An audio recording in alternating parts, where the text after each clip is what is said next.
Fala pessoal, então a gente hoje está aqui mais uma vez para discutir um pouquinho sobre o tratamento primário dos tumores do sistema nervoso central e hoje a gente vai focar no tratamento primário dos glioblastomas. O vídeo saindo um pouquinho mais tarde, mas vai ser um vídeo bem legal em que a gente vai discutir questões de vários anos falando sobre o tratamento desses tumores. Nós vamos começar aí com uma questão de 2020 que mostra um paciente com glioma de alto grau após a ressecção que tem menos de 70 anos e bom status performance. Então esse é o primeiro ponto que eu quero que esteja muito claro para vocês. Quando a gente está discutindo o tratamento pós-ressecção de um glioma, a gente sempre tem que pensar na idade do paciente e no performance do paciente. O paciente tem mais ou menos do que 70 anos e tem bom ou não tem bom performance. E aí, diante disso, a gente vai propor o tratamento para os pacientes. Aqui é o algoritmo da sociedade que mostra que para pacientes com menos de 70 anos e bom status performance, a gente trata com radioterapia 3D ou IMRT concomitante à temozolomida na dose de 75 mg por metro quadrado, aos moldes do esquema STUP, seguido de temozolomida adjuvante por 6 ciclos. Tá? Então, esse é o padrão para a população com menos de 70 anos. Na população que tem 70 ou mais anos e que tem bom performance, o tratamento padrão é radioterapia hipofracionada, isso é importante, a radioterapia muda aqui, então para pacientes com mais de 70 anos, o tratamento é feito com radioterapia hipofracionada em 15 frações, ou seja, 3 semanas de tratamento, com temodal concomitante e temodal de manutenção. E o temodal adjuvante é que muda também, porque ele pode ir de 6 a 12 meses, mas acaba que o tradicional é fazer de fato 6 meses de tratamento. Então a gente vai olhar aí para as alternativas da questão. Letra A, radioterapia. A gente sabe que radioterapia isolada tem desfechos piores, portanto não seria a resposta da questão. Letra B, radioterapia concomitante a temodal e beva, seguido de temodal e beva por 6 meses, não tem papel para utilização de bevacizumab nesse cenário, então a letra B também é incorreta. Letra C, temodal por 12 meses, a gente sabe que a radioterapia é fundamental no controle dos gliomas, por isso a gente precisa da radioterapia aqui, então temodal isolado também não é uma opção. Radioterapia concomitante ao temodal, seguido por temodal por 6 meses, ótima resposta. E a letra E, radioterapia concomitante a carmuchina, seguido por carmuchina, incorreta. Então, questão simples, ele está te perguntando o que fazer diante de um paciente com menos de 70 anos e bom performance pós-ressecção de um glioma de alto grau. A resposta tem que ser imediata, radioterapia 3D ou IMRTs, concomitante a temozolomida, naquela dose um pouquinho menor, e temozolomida adjuvante por 6 meses, gabarito da questão, letra D, muito tranquila, não tem muito o que discutir nessa questão. Vamos passar então para a próxima questão. Ele pergunta sobre o manejo dos gliomas de alto grau. E a gente sabe que quando a gente está falando de manejo de glioma de alto grau, tem duas drogas, são drogas muito clássicas nesse cenário, né? Que é o temodal, que é uma droga extremamente importante para o tratamento dessa população, e a dexametasona. A dexametasona é uma droga que é muito utilizada nessa população, especialmente para controle do edema cerebral e para controle de sintomas. Então, ela é muito importante. Agora, a gente tem que lembrar que dexametasona não é obrigatório no tratamento, a gente vai usar e o ideal é que a gente use cada vez menos, na menor dose, desmamando progressivamente, porque a gente sabe que dexametasona piora os desfechos dos pacientes. Então vamos ver aí as alternativas. Letra A, o uso de dexametasona durante a quimio-rádio é obrigatório. Isso é absolutamente incorreto, não é obrigatório, não tem nenhuma obrigatoriedade de usar decadron nesse cenário. Se o paciente tiver sintomas que você atribua a edema ocasionado pelo tratamento ou ocasionado pela doença, você pode utilizar a dexametasona, mas não é obrigatório durante o tratamento. Letra B, o uso de dexametasona deve ser mantido durante toda a radioterapia, absolutamente incorreto, o uso vai ser guiado por sintoma, não é obrigatório manter durante o tratamento.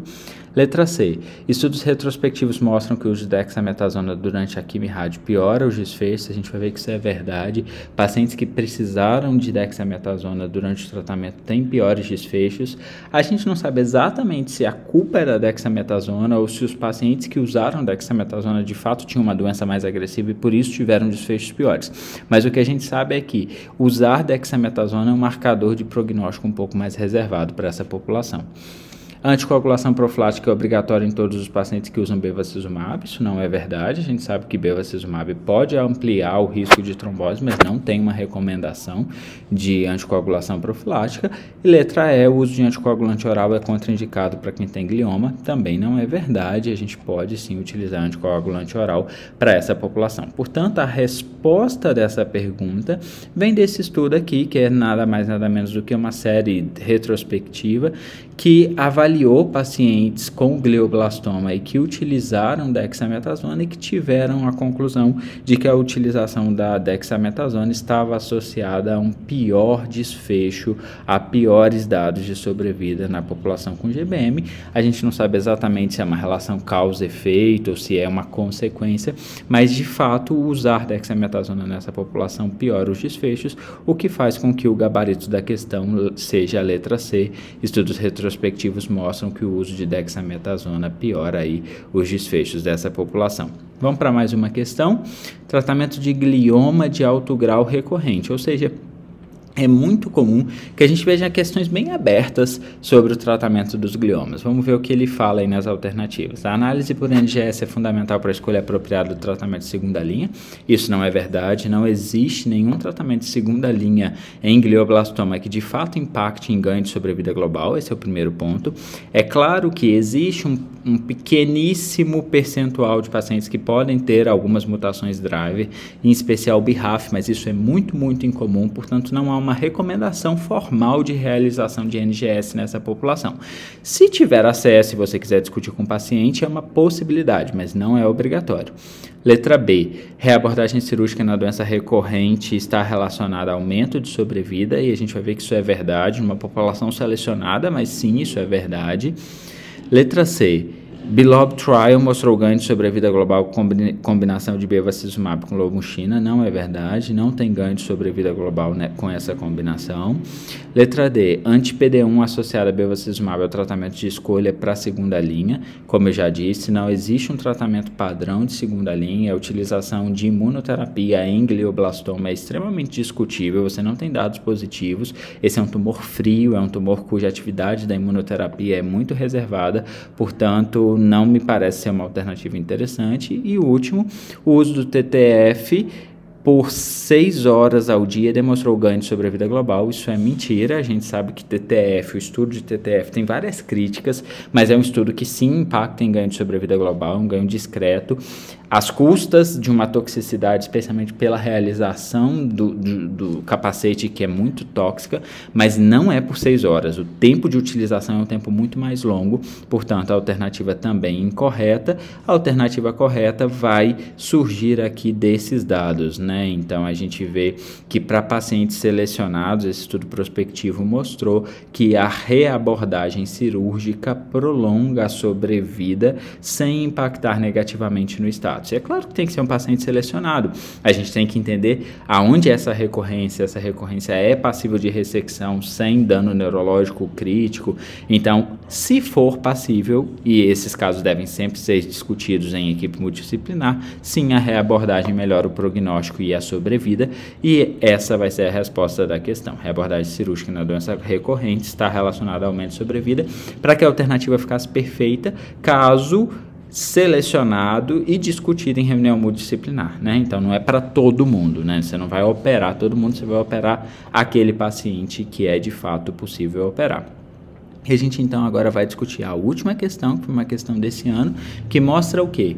Uma paciente de 79 anos que vinha com ótimo estado de saúde, vida ativa, sem restrição, que começou um quadro de confusão mental, fez uma ressonância, tinha uma lesão que sugeria um glioblastoma, tinha um ótimo performance, foi submetida à ressecção cirúrgica subtotal da lesão e a equipe da oncologia entrou no caso. Então a gente está diante de uma paciente que tem mais de 70 anos, isso é um ponto importante, mas que tem ótimo status performance, que foi submetida a tratamento cirúrgico e ressecção subtotal. O que a gente vai propor para ela? A gente vai seguir o algoritmo da SBOC. Então, a gente vai ver, ela tem mais de 70 anos, portanto, ela é candidata a radioterapia hipofracionada concomitante a temodal, seguido de temodal adjuvante, 6 a 12 ciclos, mas o padrão mais aceito é, de fato, 6 ciclos. Vamos ver se tem essa resposta. Letra C.